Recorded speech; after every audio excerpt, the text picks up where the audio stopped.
You're listening to The Women in the Arena. I'm your host, Paige, former collegiate athlete turned leadership entrepreneur for women just like you.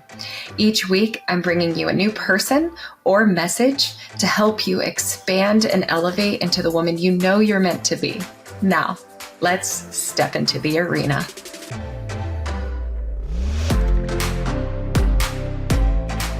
Hey, you guys, welcome back inside the arena. We are here today with my dear friend, Coach Jordan Clark. She is the head coach of the FAU Owls, and I couldn't be more excited to pick her brain. She's somebody that inspires me and I know is going to inspire you. So thank you for being here, Jordan. Thanks for having me. I'm really excited to get started and talk about all the things. So speaking of all the things, congratulations. The FAU Owls are now ranked in the top 25 for college softball. For those of you that aren't necessarily softball fans, you will be after this. So what does that ranking mean for you and your program? Yeah, I just think that when you take a job, you have this vision and you think of all the reasons things can go right and what's the upside. And so when I took this job, I knew it was since 2016 that the program was ranked. And so it's just kind of been on the vision board ever since of how do we get it back to that space. And so when it came out yesterday, it was such a surreal moment. And it's something that you put in all this time and you see the girls work, your staff work. And so to see it come up, I know that we're not done yet, but it was a moment of like, you did it. Like you did it. They did it. And it was just really special. Yeah. And in your second season, right? Yeah. Second season. I think we're a year and a half in. Who's counting? But yeah, second season. Yeah, that's huge. And that's just really cool. I think it's a testament to the vision that you had, the energy that you brought to the program. So I want to bring listeners to the backstory though. So it was not an easy road to get to where you're at now. So will you share how you landed your first head coaching job as young as you are? I mean, we're the same age. So I want to know what that was like. Yeah, it goes all the way back to when I got out of college. I was, an education major and thought I was going to be a school teacher the rest of my life. And, I knew exactly how much money I was going to make, what grade I was going to teach. And that's what I was going to do until I retired. And I had an opportunity that came about and somebody took a risk. And I say a risk, but somebody took a chance on me. And I got into college coaching and I took advantage of every little opportunity. While doing that first job, I worked for a catering company. I gave softball lessons. I was a substitute teacher. I was a volleyball referee and I was a softball coach because I knew that this was what I wanted to do and I had to figure out financially how to make it work. And so I always put that in there because it didn't come easy. And so I'm so grateful for the opportunity and I don't take it for granted. But I spent a couple years at the University of Arkansas as the volunteer assistant. We had a phenomenal staff, phenomenal boss, mentor, all the things. And so that led me into an opportunity at Ohio State. I didn't want to leave Arkansas. And I remember sitting in my boss's office crying, thinking, I don't want to go. And she says, well, what's the long-term goal? And I said, I don't really know. And she was like, well, you got to know. And I'm like, I really don't. She goes, do you want to be a head coach? I said, I can't say yes and I can't say no. She goes, then you have to go. And I'm like, well, what do you mean I have to go? And she goes, you've got to get experience from somewhere else. And you've got to figure out that, are you staying here because it's comfortable? Or are you staying here because you don't want to be a head coach? And so that led me to Ohio State. And I was an assistant there for 4 years during COVID, during all the crazy things, moving to the Midwest, the snow on the ground and all the things. And, I got an experience to go to regionals a couple times and to help shape that program as well and to kind of build new heights. When this job came open, I didn't know that I was ready. And I think you never really know. And you kind of just have to take that leap of faith. And I started to get phone calls for head coaching jobs. And so that's when I looked at my husband and I was like, I think maybe it's time. Maybe it's time that I start actually looking at myself as a boss instead of maybe just a follower and maybe just, doing something for the head coach. And maybe that's my time. And I say that because this job was never really posted. It was never really talked about and it all happened so fast. And so I know it's kind of a long-winded answer to figuring out how to become a head coach. And, I didn't know much about FAU. I didn't know much about Boca and about the city. And it was really just a leap of faith.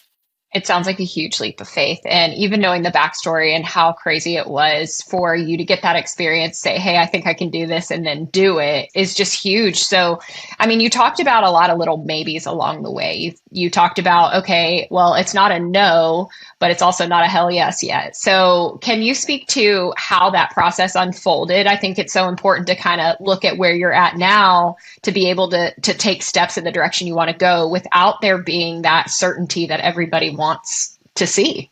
Yeah, for me, it was never about money. And I think if I can give any listeners, any women advice, it's like a lot of times we are scared of not having something certain in front of us. And so for me, I was a volunteer assistant, and my money had to come from camps and lessons and working side jobs and side hustles. And so I've never made a decision based on money. And I talk about like quality of life. And I talk about when you make decisions, it's got to have two of the big three. One, you got to like where you live. Two, you have to make enough money to survive. And three, you got to like who you work for or with. And so for me, when I looked at this job, it honestly tackled all three. And I knew that in my heart, like, okay, well, if it tackles all three, what other jobs are you going to find that can do that this early on in your career? And so with some of those maybes along the way, I think for me, I've always loved people. And it didn't matter if I was serving food at a wedding, or if I was throwing front toss, or if I was teaching in a 6th grade classroom. I love human interaction. I love making people smile. I love giving people opportunities and knowing that I made someone's day. And so I knew that if I could do that, then I was going to be happy. And so when you do things the right way, and I'm a big believer that like, put your head down and work. And, it's not that you're going to get rewarded because you did these things, but you're going to find happiness in the journey. And I think for me, it's made this so bittersweet because I found happiness in those little decisions along the way. When we packed up and went to Ohio State after Arkansas, my husband gave up a great job at Arkansas, and he moved without even having a job at Ohio State. And we went off of just my job and taking a risk and everything that was comfortable to us. And so it's just been a little maybes along the way, people believing in me, but, believing in yourself and knowing that you're going to do it, I think is the most important. Yeah. And I can't help but wonder, you talked about that shift from being an assistant and being in more of like that supportive role. Obviously, you're still leading the team together as a unit, but you're still in a supportive role where you're answering to a head coach whose name's on the program, who essentially it's their vision. And so how did you start to make that shift from, okay, I'm answering to somebody else to, okay, actually, maybe I can be in the driver's seat? Like, what were those things that you had to do to realize that? Yeah, it really started happening. So I was at Ohio State for 4 years. And so it started happening in year 3, I would say. And in year 3, like I was getting these crazy ideas about culture and workshops and things that like I wanted to be able to do, but also not feeling like I could step on anyone's toes. And, you want to be that person that supports your boss. You want to be that person that's all in for if they give you this idea, whether you agree or not, you're like, I'm doing it. You tell me this is what you want. Okay, I'm going to do it, and I'm going to do the best for it. And I just started to notice, I started to get feelings like that of like, ooh, like this is cool, but we could do this, this, and this. And it wasn't me being defiant. It was just more of, hey, I think I could take this and run with it. Or, there's these donors and I could do this with these donors, or I could do this dinner or this activity. And so my brain just started to spin a little bit more. And that was something that I really started to feel that, okay, like you're starting to get these feelings. Why are you getting these feelings? What can you do with this? Do you think you're ready? And I think that for me now, being a head coach, all those things that I once was dreaming of and thinking of, I get to do. And if I don't want to practice with the team that day and I want to take them and do a beach activity, I get to go take them and do a beach activity. Whereas as an assistant coach, I was like, oh my gosh, we need to practice. We need to hit. We need to do this. If we don't hit and our numbers aren't great, then it's because we didn't practice. And so now I look at it from a completely different lens of like, how can we make this fun? How can we build a culture around those things? And so that's when I really started to feel it, was that year 2, year 3 at Ohio State.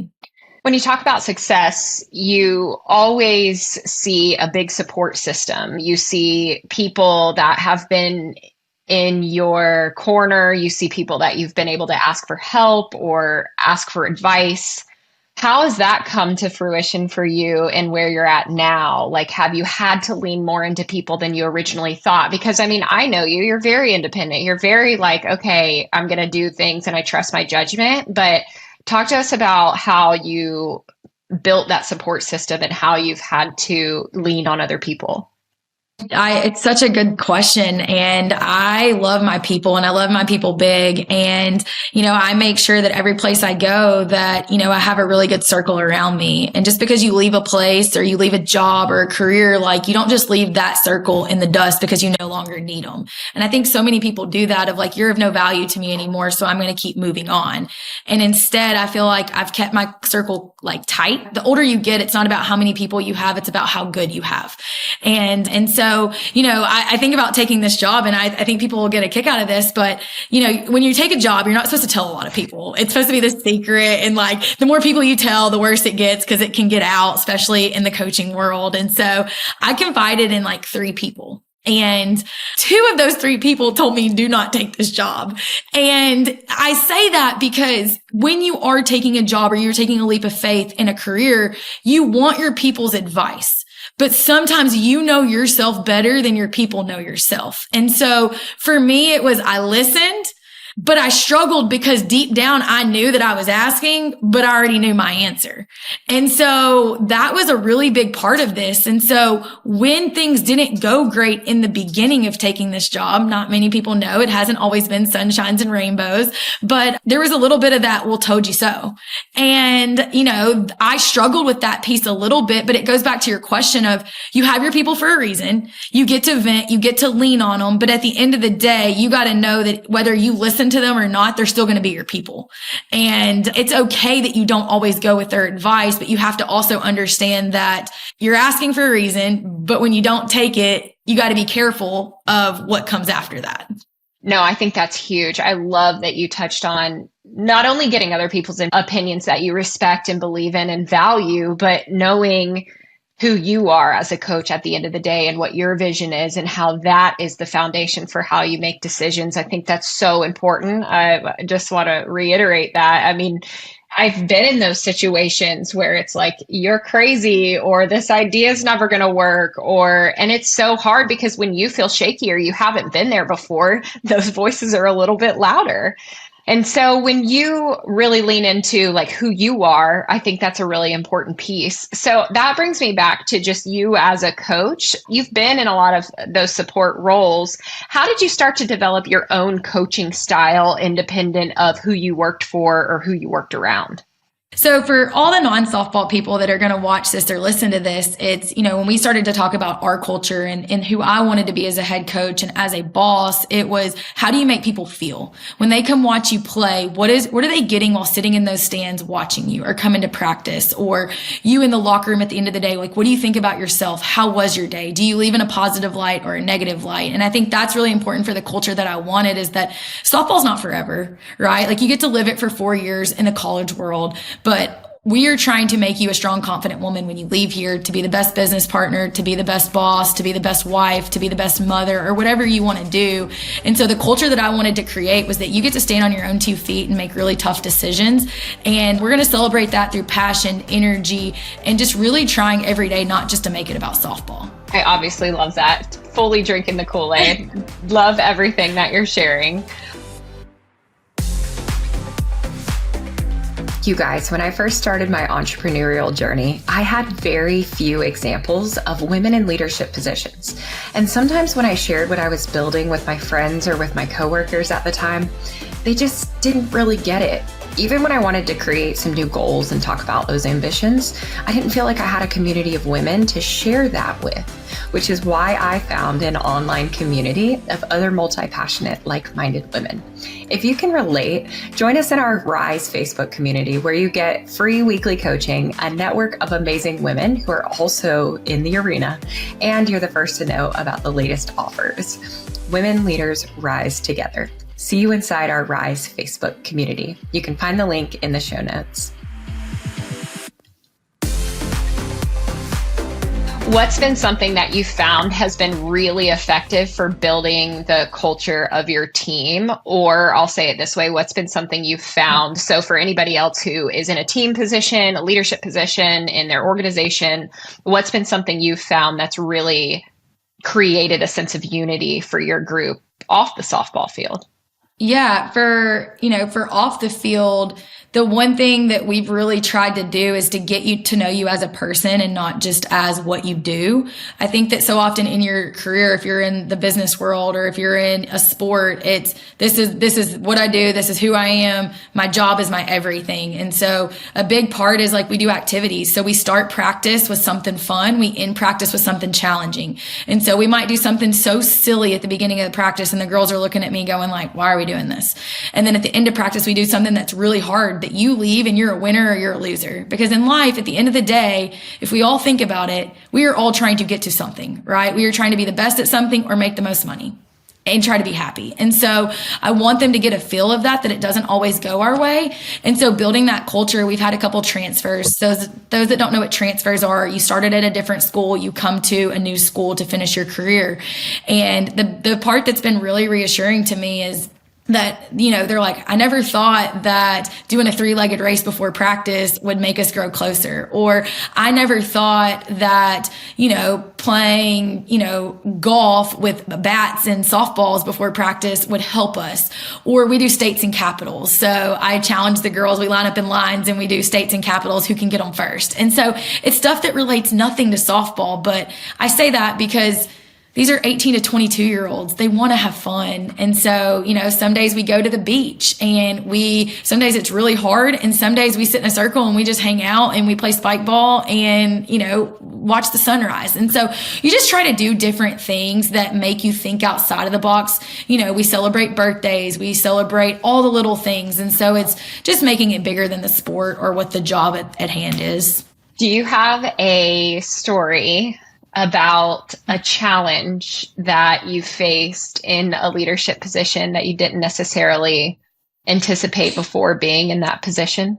Yeah. When I took over the job, just in general, I think, you know, you're a young 32-year-old who's so excited to get your first job as a head coach or as a boss. And, you know, you think everybody's going to be so excited for you. And you're like, yes, like I'm a good human. I've done everything right. Like people are going to be excited. And, you know, the internet is a crazy place and you get caught up in maybe what people say and not ready for that. And my experience was a little bit different. I had some people full support of me taking the job and I had some people not so much. And so I had to really be convicted in who I am and had to really know that like people don't know me as a person. They don't live my life with me. It's out of an emotional reaction, maybe as to why they wanted someone different for the job.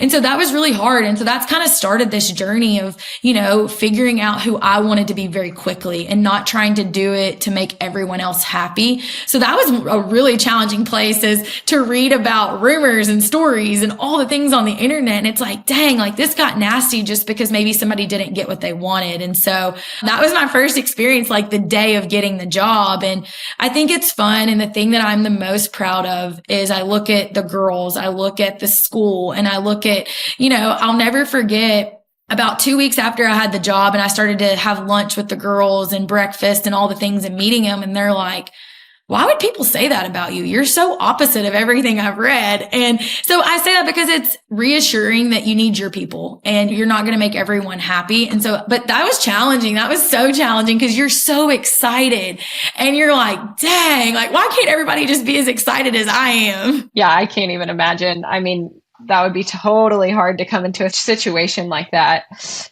When it comes to what you think about as far as like a legacy you want to leave as a female leader, as a coach, what are the things that you hope to leave? I mean, I don't, like, nobody knows how long you'll be at FAU, how long you'll be in this head coaching position. Obviously, the landscape of college athletics changes all the time. So what is that legacy when you think back, okay, like this is where I left my mark? What are the things you think about?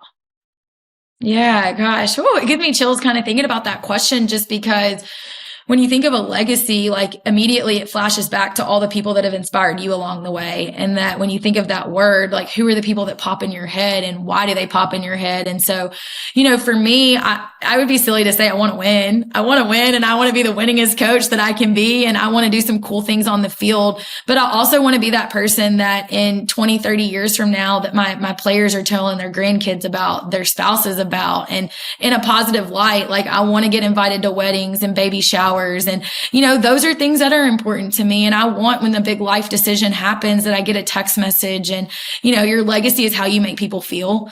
And at the end of the day, wins are wins and losses are losses. And who you are as a person is your core and how you make people feel. And so my legacy is I just want to be that person that does their job the right way, that keeps their integrity along the way, that doesn't ride the roller coaster of emotions, and just stays consistent with who I am from the first year I got the job until the very last day that I take the job.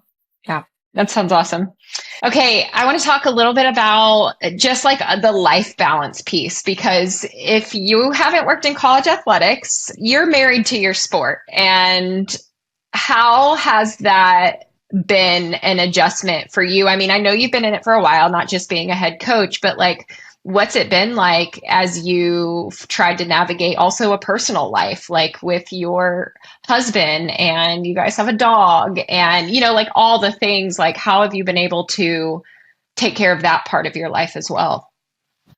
Yeah, I will say, I think that is the thing that people don't talk about when you get into a new job or a leadership position, because if you have any kind of personality similar to mine, like, and I think you have the same way, just knowing you, and like, you want to be the best at everything that you do. And sometimes it's go, go, go, go, go. And you don't take care of yourself and you don't take care of your significant other. And so for me, I'm married, I have a dog. My career has moved us all over the country several times. And so, I learned that the first year I was selfish. I'm going to be honest. Like, I got into work at 6 a.m. and I went home at 10 p.m. And, my husband makes dinner and I'm like, I'll just warm it up. And you forget to think about how does it make the other person feel, because you're so busy consumed in trying to be the best version of yourself.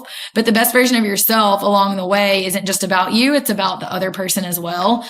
And so year 2, I found way more balance. I try to come home earlier. I try, we do a date night, try to do a date night once a week. And so I'm having to make a conscious effort, not just to make it about my job, but to make it about my relationship and my life as well. We obviously want kids. So that's in the conversation too of, okay, how do we balance wanting a family, starting a family? So I will say, year 1 is tough. You're trying to get your roots down. You're trying to figure out who you are. And I don't regret that at all. And I want to make sure like people know that is like, it's okay to be selfish for a little bit. It's okay to choose yourself, and it's okay to make sure that you're doing it the right way, because it's so hard.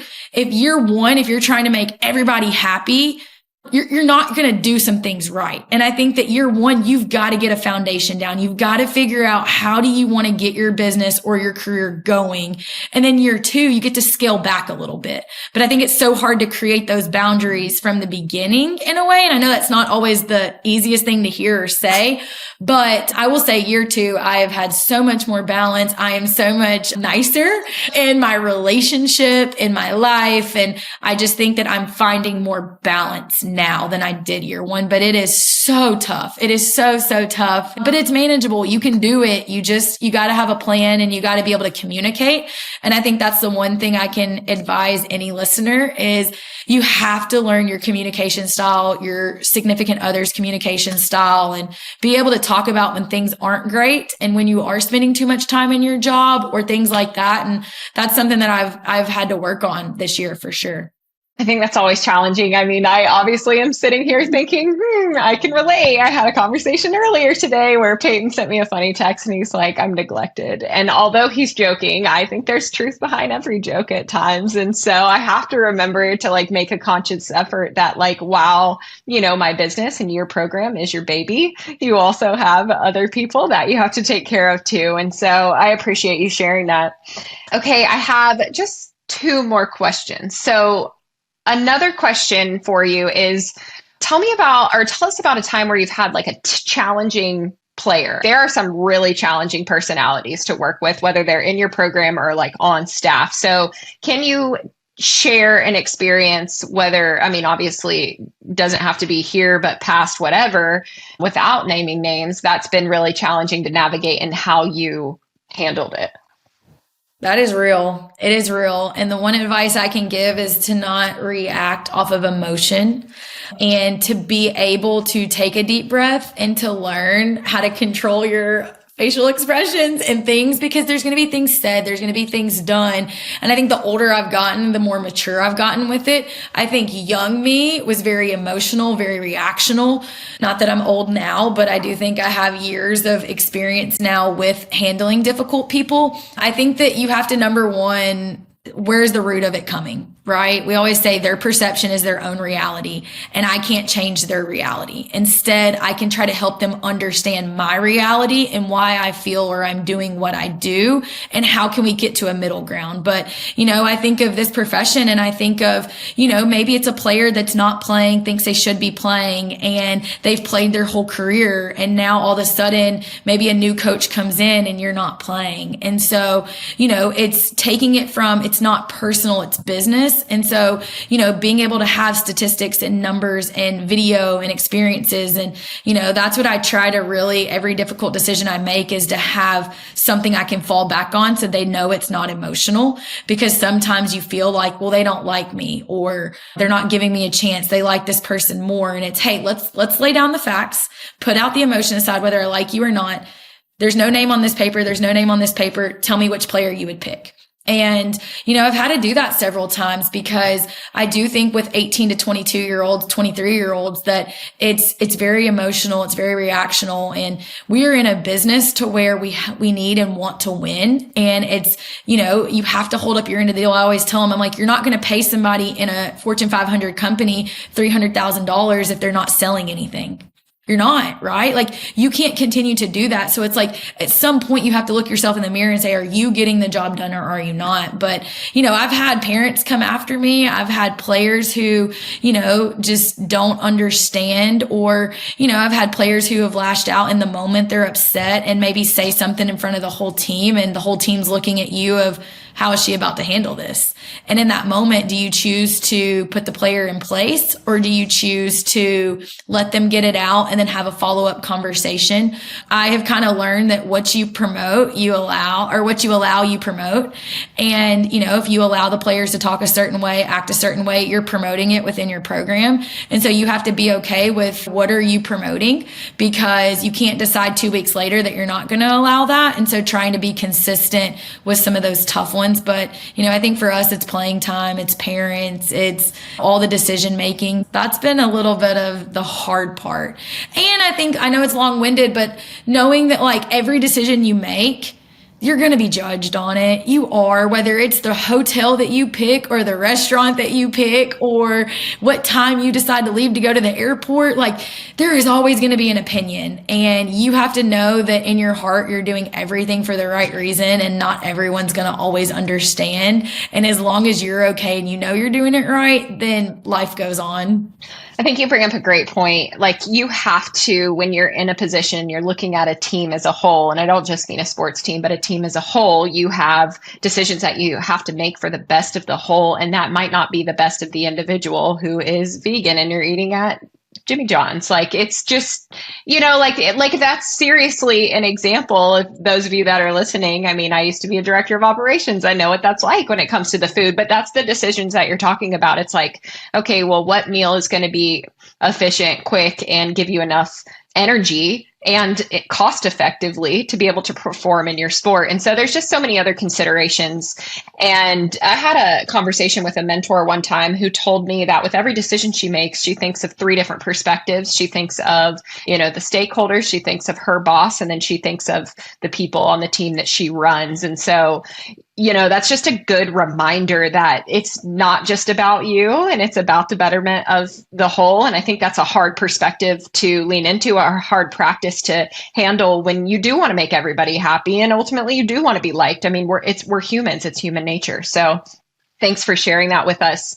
My final question, which is one that I ask all of my interview guests on the Women in the Arena, is what does it mean for you? What is your definition of being a woman inside the arena? When you decide to step into the actual boxing ring, right, you've got to fight to stay on your feet. And I think that women in the arena, you have to fight to continue to be successful. You have to fight for what you believe in. You have to fight every single day to be the best version of yourself on the good days, the bad days, the days that things are going your way and not your way. And how do you stay consistent? And we talk about, we want to throw the first punch of the day and we want to throw the last punch of the day. And I want to walk in and I want to make somebody feel all the things first thing in the morning. And I want them leaving thinking that was the best day. That was the best interaction and the best experience. And that's something I really try to live by when I think about going into the arena of, what am I doing to make the day better, someone else better, and to make myself happy? And, we talk a lot about that in our program. And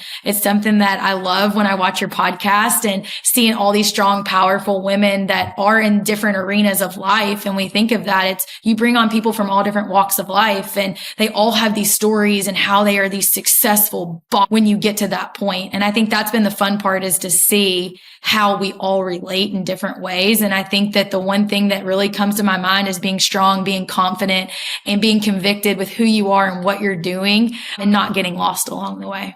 Oh, I love the word convicted. You're so right there. And I just feel fired up just having this conversation. And honestly, I don't know if I've ever said this on here, but the reason I started this podcast in general is because when I first went into business and I was terrified and I was like, oh shit, what did I do? Like, I really should have had some security or like built up a X amount of savings or whatever. When I went on, I decided, okay, the thing that fuels me is talking to other women that are just as motivated as I am about what they're doing.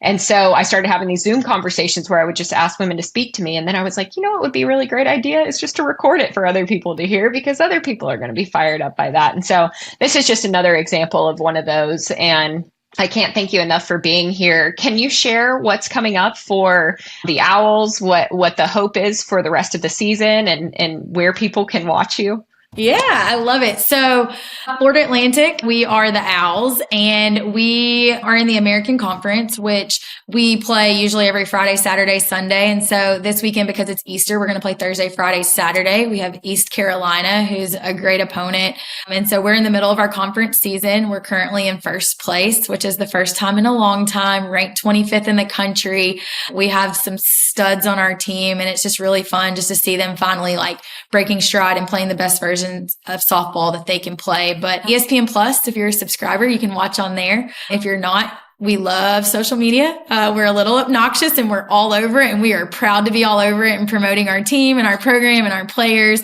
But I challenge you to find us on Twitter or social media. Give us a shout out, give us a follow or a like. The girls love it. But that's kind of what we have coming up. Our motto is one game at a time, and we focus on one game, move on to the next game. And, we talk about, we want our goal to be the last team playing in our conference at the end of the season, no matter what that looks like. And we're going to focus on ourselves. We're going to throw some punches and try to knock some people out on the softball field. That's amazing. Well, if anybody listening has really just resonated with something Jordan said, or something's really landed with you, tag her program, tag her on Instagram, and just let her know what you enjoyed from this podcast. And Jordan, thank you so much for being here. Until next time, you guys, we'll see you later.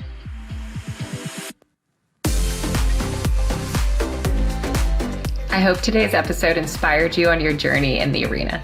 Make sure to check out the show notes in the description for a rundown of today's show with all the important links. If you enjoyed this, please share with a friend. I know how much it means to me when my friends share podcasts. Leave us a review and let us know what landed with you over on Instagram at Paige_Renee15. As always, your best bet is on yourself.